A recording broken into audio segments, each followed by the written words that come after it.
بسم الله الرحمن الرحیم. الحمد لله و الصلاة و السلام علی رسول الله صلی الله علیه و سلم. در اینجا میگه که حال الانسان فی قبره، حالت انسان در قبر چی می باشه و آخرین لحظاتی که انسان وقت قبض روحش می باشه و این حالت بسیار خطرناک است. القبر دار یحصل فیها احداث، میگه قبر یک خانه است که در بین از این حادثات بسیار زیاد میشه.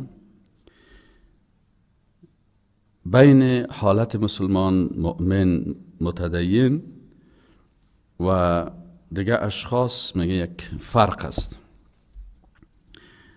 براء ابن عازب رضی الله عنه یک حدیثی را روایت میکنه، یک حدیث بسیار طویل است.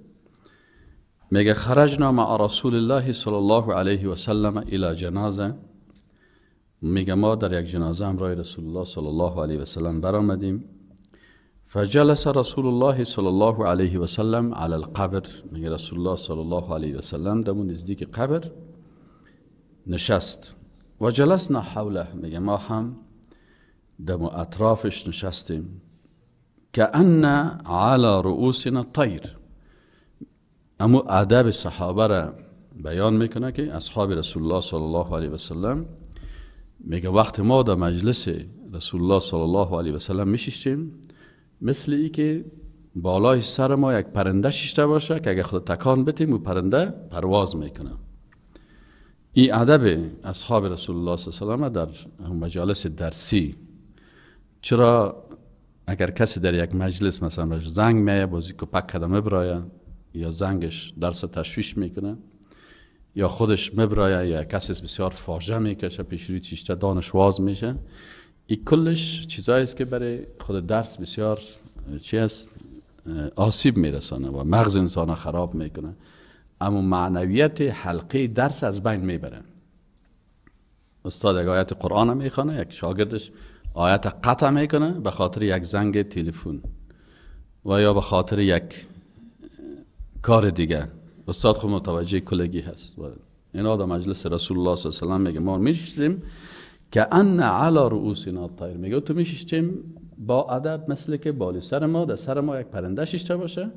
مثلا اگر کسی در سرش پرنده باشه و خودش شور بده میپره، بنابراین درس هم همین قسم پرواز میکنه، فکر استاد خراب میشه، شاگردش برش بسیار بیادب معلوم میشه.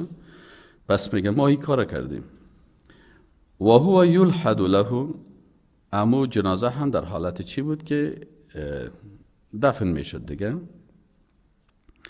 فقال، میگه رسول الله صلی الله علیه و سلم بر ما گفت که تعوذوا بالله من عذاب القبر، گفت پناه بجوید به الله از عذاب قبر. قلنا، میگه ما گفتیم نعوذ بالله من عذاب القبر، ما پناه میبریم به الله از عذاب قبر. قال رسول الله صلی الله علیه و سلم، باز میگه رسول الله صلی الله علیه و سلم گفت که تعوذوا بالله من عذاب القبر، و الله پناه ببرین از عذاب قبر. قلنا، گفتیم نعوذ بالله، ما پناه میبریم به الله من عذاب القبر از عذاب قبر. قال صلی الله علیه و سلم، میگه باز رسول الله صلی الله علیه و سلم مرتبه سوم تکرار کرد و گفت که تعوذوا بالله من عذاب القبر، پناه ببرین او مسلمان از عذاب قبر، به الله پناه ببرین. قلنا نعوذ بالله من عذاب القبر، ما پناه میبریم به الله از عذاب قبر.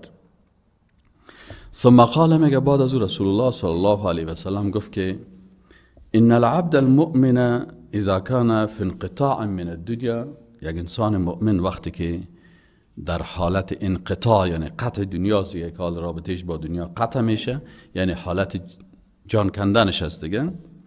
و اقبال من الاخره، و رو آوردن به طرف آخرت است. نزل الیه ملائکه من السماء، اکتیداد ملائکه من از آسمان. خب ما و شما میفهمیم که هر انسان که هست همراه هر کدام ما و شما 4 ملائکه هست. یک ملائکه به راست ما و شما هست، یکی به چپ هست. این 2 ملائکه که کرامان کاتبین گفته میشه که اعمال ما و شما را یک نوشته میکنه. یک ملائکه در پیش روی ما و شما می باشه، یکی در پشت سر. این دو ملائکه به نام حفظة الکرام گفته میشن که مسلمان ها را، انسان ها را از آسیب هایی که جن ها و شیطان های جنی میخواه به برسانه حفظ میکنه. یعنی دو بادیگارد الهی، یکی پیش روی ما و شما و یکی در عقب همراه ما و شما هست. لکن در وقت که روح انسان باید انتقال بکنه، اینجا رسول الله صلی الله علیه و سلم میگه که وقتی انسان ان العبد المؤمن، اینجا قید کرده که بنده مؤمن این حالت داره، اذا كان في انقطاع من الدنيا و اقبال من الاخره نزل الیه ملائکه من السماء، ملائکه از آسمان میان، بید الوجوه یعنی چهره های بسیار سفید دارن، کأن وجوههم الشمس، چهرهاش اقدر زیبا هست مثل آفتاب روشنی میده، میدرخشه. ما هم کفن من اکفان الجنه، یکی کفن است که برای جسد انسان ها میتن، یکی کفن است که برای روح ملائکه میرن.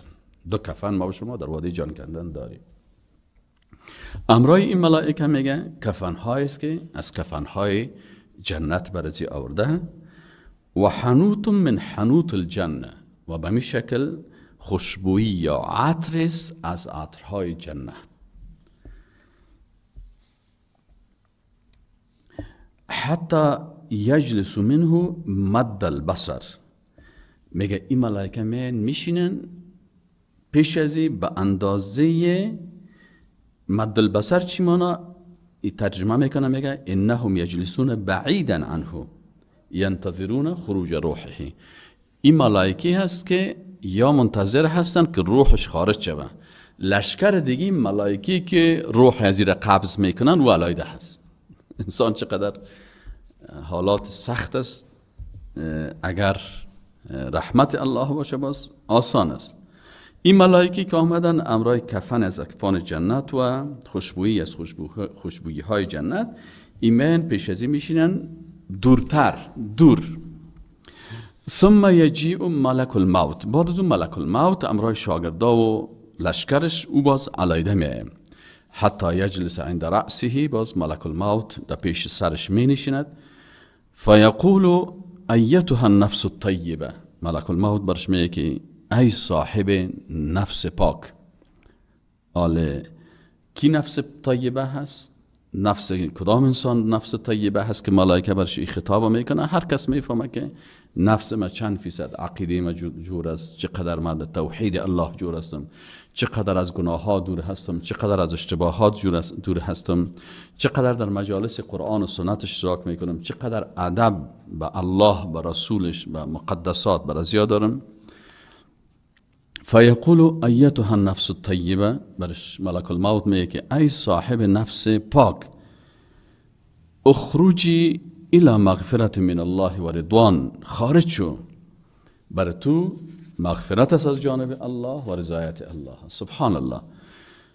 فتخرج تسیل کما تسیل القطره من فی السقا، میگه خارج میشود همین روح ازی، تسیل میگه سیل که میگه نه، اما تو در جریان میشه. کما تسیل القطره، مثل که قطرات میریزن، من فی السقا، از دهن مشک. شما کدام وقتی تو مشک یک چیز دیده باشین یا نل دیده باشین که تو قطره قطره قطره قطره هم تو کم کم از دان اصول آب پایین میشه. فیأخذها، باز این ملک الموت خودش هم متوسط میبره و ملک الموت رو به دست خود میگیره. فاذا اخذها، وقتی که ملک الموت رو گرفت، اما ملائکه دیگی که آمده بودن قبلا پیششان کفن و خوشبویی است، لم یدعوها فی یده طرفة عین، میگه ایره در دستش نمیمانن، حتی به اندازه یک پلک زدن هم ایره پیش ملک الموت نمیمانن، فورا از پیشش میگیرن. حتی یأخذوها، ایره میگیرن، فیجعلوها فی ذلک الکفن، باز امیر روح میگذارن دمی کفنه که ایره از جنت آوردن. و فی ذلک الحنوت، و دمی خوشبویی که از جنت آوردن. و یخرج و یخرج منها كأطيب نفحة مسك وجدت على وجه الارض. میگه از این یک بوی خارج میشه مثل یک بوی مشک بسیار عالی که در روی زمین یافت شود. ثم قال، بعد از اون میگه رسول الله صلی الله علیه و سلم فرمود فیصعدون بها، پس میگه ایره بالا میبرن به طرف آسمان. وقتی که به طرف آسمان میرن در هر قسمت آسمان ملائکه الله هست. فلا یمرون علی ملأ من الملائکه، یا با امرایشان همی شخص است با می کفن زیبای جنت، روحش است طبعا، با اینمی خوشبویی. میگه به هر گروپ از ملائکه وقتی که اینا مرور میکنن الا قالوا، مگر اون ملائکه میگن ما هذا الروح الطیب، این روح خوب کی هست؟ فیقولان، بازیا برشان میگه که فلان ابن فلان، این فلان شخص است، نامش فلان است، نام پدرش فلان است، به احسن اسماء التي كانوا يسمونه بها في الدنيا، همون نامهای زیبایی را که مردم برازی در دنیا میگرفتن. مردم برش میگفتن که فلان انسان صادق، راستگو، امانتکار، متدین. کوشش کنه انسان در دنیا تو زندگی بکنه تا مردم لقبهای خوبی بر انسان بده. فلان شخص چطور است؟ والله بسیار صادق است. فلانی دوستان چطور است؟ بسیار دعوتگر خوب است، بسیار انسان موحد است. بعضی کسا خودش سر خود نام میمونه، من جنتی هستم و من فردوسی هستم و من فلانی هستم، من مسلمان هستم و من مسلمان یار هستم و من مثلا جنت خواه هستم و مثلا من فلانی هستم. اما برعکس از او لقبهای اساسی که امور مردم برش داده بشه واقعا بگه آوالا فلانی نفر که است دوست مؤمنین واقعی هست، موحد است، دیندار است. از این خاطر ملائکه این نامها را چون در دفتر اعمال از این ثبت است، باز میگه که این فلان شخص است که مردم ایره میگفتن اینی شخص، اینی شخص، اینی صفت، اینی صفت، اینی صفت، و مردم برش صفات هم میدادن. خب فلان ابن فلان است به احسن اسماء التي كانوا يسمونه بها. از این خاطر متوجه باشین، یک گپ دیگه هم در اینجا متوجه باشیم که نام گذاشتن سر اولادها نام ایمانی که نسبت بندگی انسان به الله میده، یکی از وجایب والدین است. پس اگر یک نفر نامش و پدرش یک نام چتل مانده باشه بگه نامی کی است؟ باسی ملائکه هم سر نامش میشرمه. نامش چی است؟ نام یک گندور مانده، نام یک کافر مانده، نامی یک کس رو ببین نام فرزند خود سرگین میمونه، یکی دیگر ببین نام حیوان سرش میمونه، یکی دیگر ببین نام پرنده ها را سرش میمونه. از الله بترسین. همین لحظه همین نام های زیبا میگه باز ملائکه به زبان خود میگیره این فلان ولد فلان است با این نام های زیبایی که برش گذاشته شده بود، با مردم رو میگفتن. حتی ینتهوا بها الى السماء دنیا، تا کی میبرن به آسمان دنیا. این دیگه دمی راه آسمان دنیا در هر قسمت ملائکه هستن و هر کدام از یا پرسان میکنه که این شخص پاک با این کفن زیبا با این خوشبویی کی هست؟ میگن فلانی فرزند فلانی فلان شخص است، اینی لقب ها را داشت و این نام ها را داشت که مردم بوده میگفتن. به آسمان دنیا وقتی که رسیدن میگه فیستفتحون له، باز برازو میگن صدا میکنن که دروازه را باز کنین. ملائکه اونجا هستن، فیفتح لهم، دروازه برشان باز میشه. فیشیعه من کل السماء مقربوها. سبحان الله. میگه در هر آسمان تشییع چی نمیگه؟ مثل که چی میکنن؟ نه خوش آمدید میگن یا استقبالیه که میگن، استقبال میکنن ایره در هر آسمان. امو مقربو شخص، همون ملائکه مقرب و نزدیکی که در اونجا هستن. منظورش اینجا یشیعه یعنی این ملائکه هم کتشان یک جای میشن. این ملائکه آسمان اول کتی چند ملائکه دیگه مثل که جنازه را میبرن، خبر میشن که جنازه فلان انسان عالی هست، دو قریه دیگه که میرسید چند نفر دیگه همراه جنازه چی میشه؟ یک جای میشه. این چه میگه؟ در آسمان امی فیشیعه، یعنی او را مشایعت میکنن، من کل سماء مقربوها، اما مردمای مقرب، ملائکه های مقربی که هستن، این امرای زیر مشایعت میکنن از آسمان اول الی السماء التي تلیها، تا با آسمان دیگه که به او میآید. بین شکل تا ای که در جنازه ازی تقریبا چندین هزار در هر آسمان ملائکه یک جای شده میرن الی السماء السابعه، تا میرسن به آسمان هفتم. فیقول الله عز وجل، باز میگه الله متعال میگه که اکتبوا کتاب عبدی فی علیین، بنویسید کتاب بنده مرا، یعنی بگذارینش در کجا؟ در علیین بگذارینیره. و اعیدوه الی الارض، پس اینجا پیش الله پیش میشه. سبحان الله، حالت بسیار جالب است که الله نصیب ما و شما اتو یک حالت بگردانه. باز میگه که الله متعال وقتی که قبول میکنه و میگه آل دفتر اعمال زیر ملائکه، میگه که شما دفتر اعمالش ببرین در علیین بانین و روح زیر دوباره ببرین به جسدش که وقتی محاسبهش میشه. خب و اعیدوه، الله امر میکنه که ایده دوباره اعاده کنین الی الارض، به زمین. فانی منها خلقتهم، ما از اینمی زمین اینا را خلق کردیم. و فیها اعیدهم، دوباره پس به زمین اینا را میگردانم. و منها اخرجهم تارة اخرى، و از زمین دوباره اینا را باز در روز محشر بحث میکنم. فتعاد روحه فی جسده، پس میگه باز آورده میشه روح ازی به جسدش. فیأتیه ملکان، دو ملائکه میاین. فیجلسانه، ایره میشانن.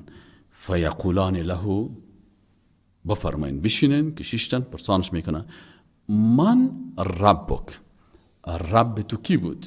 یعنی تو در زندگی دنیا باید ما معنای رب بفهمیم که رب کی هست. رب مفسرین و علما و آیات قرآن تفسیر میکنه که رب خلق کننده ما هست، رب روزی دهنده ما هست، رب شفا دهنده ما هست، رب زنده کننده ماست، رب میراننده ما هست. اینو لگه کسی به می عقیده مرده باشه که واقعا خلق کننده ما الله هست. حال بسیاری کس هست قبر خلق کننده قرار میته، میره تو غار شور میته، میگه او فلانی بر ما بچه بتی، ای الله دوست ما تا زوی را که. آیا ای ربوبیت الله را قبول داره؟ نه، خطرناک اینجاست. شفا دهنده، ابراهیم علیه السلام و اذا مرضت فهو یشفین. آل وقتی کس پیش ازی پرسان میکنه که شفا دهنده تو کی هست؟ آیا کسی که در دنیا سنگ شفا دهنده هات قرار میده، پای برو در سنگ زیارت بشق، اون دو میره پایای خدا و دستای خدا در سنگ های بتخانه میشقه. مسلمان ها میرن در هر جایی که برابر شد برنشان. یکی دیگه وعلیکم السلام در چشمای خود قلف چینایی را که در زیارت بند است میشقه. حال شفا دهنده تو بربو هست، اسپند است، جن هست، سنگ است، انسان است، مخلوق است، پیغمبر است، ملائکه هست. ابراهیم علیه السلام میگه و اذا مرضت فهو یشفین. من که پدر پیغمبرها هستم، فرزندای من هم پیغمبر هستن و آخرین پیغمبرها هم از نسل ابراهیم علیه السلام است. میگه خودم وقتی که مریض شوم شفا دهنده من کی است؟ الله است. نه من خودم کس را شفا داده میتونم، نه فرزندای میتونه و نه پیغمبرها و نه ملائکه، نه هیچ کس. پس این حال این شخص چون عقیده توحید درست داشته، من ربک، آل وقتی که سجل عقیده جور باشه، فیقولو میگه ربی الله، رب ما الله هست، خلق کننده ما الله بود، روزی دهنده ما الله بود، شفا دهنده ما الله بود، زنده کننده و میراننده ما الله هست. ما هیچ وقت به بارگاه مخلوق نرفتیم که به من رزق بتی. کسایی که میگن که اگر امریکا نباشه در افغانستان باز افغانستان از گشنگی میموره، آیا به صفت رزاق الله باور داره؟ نه. باز بگو اینجا باز که ملائکه پرسان کرد باز فهمیده میشه. صدها چراغ دارد و بیراه می رود، بگذار تا که افتد و بیند سزای خویش. حالا اگه برش گفته شد باز فلسفه میگه، منطق میگه شما منطقتان ضعیف است، شما دلایلتان قناعت‌آور نیست، شما در رمضان مردم دعوت میکنین به اعتکاف، ما در وقت علی حضرت تا 12 بجه شب در وقت تراویح خواندن در او طلای کاول موسیقی بود، رقص بود، ساز بود و بسیار افتخاری را میگن. باز اونجا برات نشان داده میشه که ماه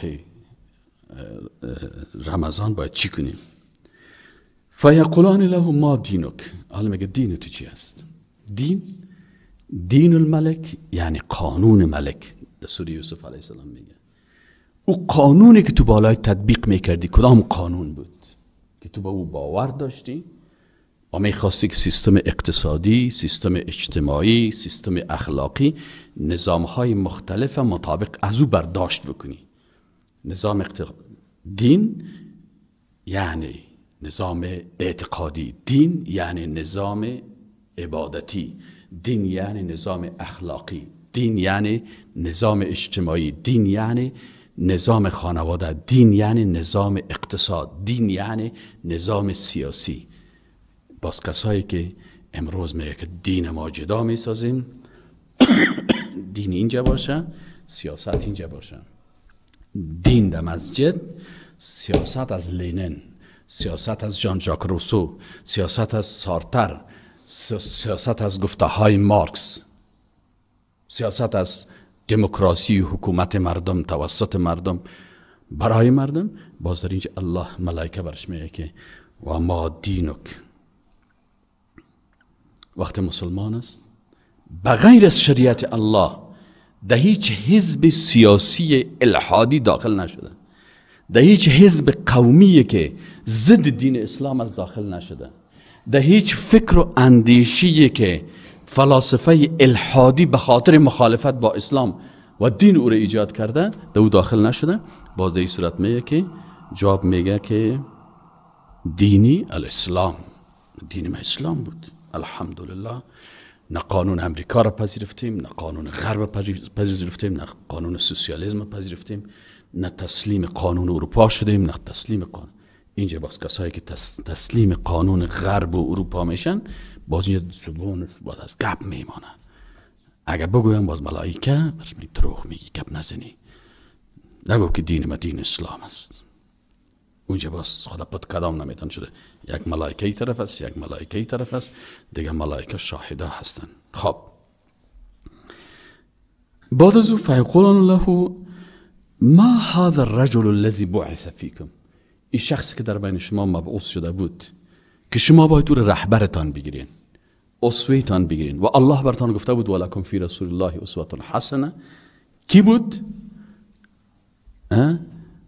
این حال میگه این شخص اگر رهبر خود رسول الله صلی الله علیه و سلم گرفته باشه. ما یک مسلمان الله برش رهبر معلوم کرده، یکی رفت احمد رهبر خود گرفت، یکی محمود گرفت، یکی کلبی گرفت، یکی مقصود گرفت. غربی ها دیدن که یا رهبر پرست هستن، آمدن سر رهبرها سرمایه گذاری کردن. رهبر وقتی که یک بکس دلار دادن دیشی خودت شورک داد که نه نمیشه، این 2 بکس دلار، یک کمک دیگه 3 بکس دلار، 4 بکس دلار. وقتی که تیاری پر از دلار برش نشان داد ایمانش رفت او شد. شاگردایش هم چون الله پرست نبودن، مخلوق پرست بودن، باز میگه که امیر رهبر ما رهبر گرفتیم، اگر کت گفت جهاد کو تا پشت جهاد میکنیم، اگر کت روس معاهده کرد کتش روس معاهده میکنیم، اگر کت امریکا رفت کتش امریکا میریم. ما رهبر ما را تعیین کردیم. بازی رهبرش در روز آخرت پرسانش میکنه که امیر رهبرت بود، برو از پشت سر رهبرت.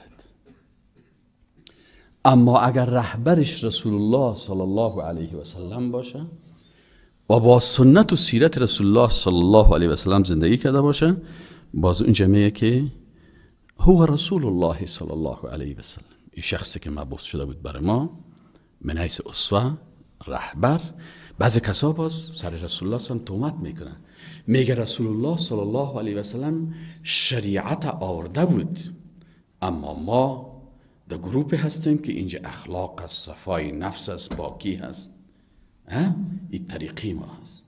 به این معنی که رسول الله صلی الله علیه و سلم العیاذ بالله بخش اخلاقی، صفای نفس، پاکی قلب این نداشت. نه، او خود شریعت است. یا شریعت تنها در نماز و روزه و حج و زکات میبینن، اما آیات قرآن ها نمیفهمن که الله متعال گفته و رسول الله صلی الله علیه و سلم که این پیغمبر است که اول یزکیکم، اول آمده که شما را تزکیه کنه، و یعلمکم الکتاب و الحکمه و یعلمکم ما لم تکونوا تعلمون. سبحان الله.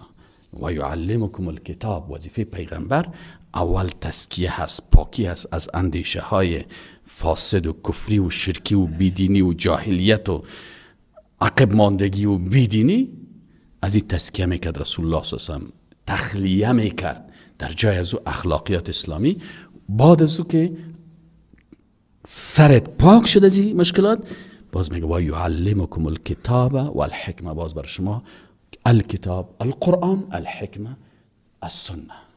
باز رسول الله صلی الله علیه و سلم امی سه کاره آمد کرد، یزکیکم، یعلمکم الکتاب و الحکمه. خب وقتی که گفت که هو رسول الله فیقولانی و ما علمک، چی علم داری؟ خواندی قرآن؟ خواندی سنت رسول الله صلی الله علیه و سلم؟ فیقول، میگه بله قرأت کتاب الله فآمنت به و صدقت. بله من قرآن تو نخواندم که یک صفحهش تو بیا در بخوان، یک صفحهش من دیدی باشید در یگان جایی من اینه من خیلیشم خواندم، توی دیگه شم بخوان. خب خلاص کردیم حالا بیار شربتن. قرآن ها تو بخوان که آیات قرآن در زندگی تو تاثیر داشته باشه و واقعا قرأت کتاب الله، وقتی که خواندم مفاهیمش فهمیدم، فآمنت به، با او ایمان آوردم، و صدقتم. فینادی مناد من فی السماء، میگه صدای میشه از آسمان، ان صدق عبدی، راست گفت بنده من، فافرشوه من الجنه، در قبرش فرشی از فرشهای جنت برش اوار بکنین، و البسه من الجنه، در همینجا برش لباسهای از جنت بپوشانین، وافتحوا له بابا الى الجنه، یک دروازه هم باز بکنین از جنت، فیأتیه من روحها و طیبها، از خوشبویی های جنت، از هوای خوب جنت، و یفسح له فی قبره مد بصره، باز میشه قبل ازی به اندازی میگه که گشاده میشه به اندازی دیدن چشم، و یأتیه رجل حسن الوجه، در قبرش یک شخصی بسیار زیبا روی میه، حسن الثیاب، بسیار لباس های خوب داره، طیب الریح، بوی بسیار عالی داره، فیقول ابشر بالذی یسرک، مشربات مبارک باشه، خوشا به حال تو، به چیزی که تو را خوشحال میسازه، هذا یومک الذی کنت توعد، این روزی است که بر تو وعده داده شده بود. فیقول له، این متوفا پرسانش میکنه من انت، تو کی هستی؟ فوجهک الوجه یجیء بالخیر، چهره تو بسیار زیبا معلوم میشه، چهره زیبایی که بشارت خیر میده. فیقول، امی شخص برش میگه که انا عملک الصالح، ما اعمال صالحیت هستم،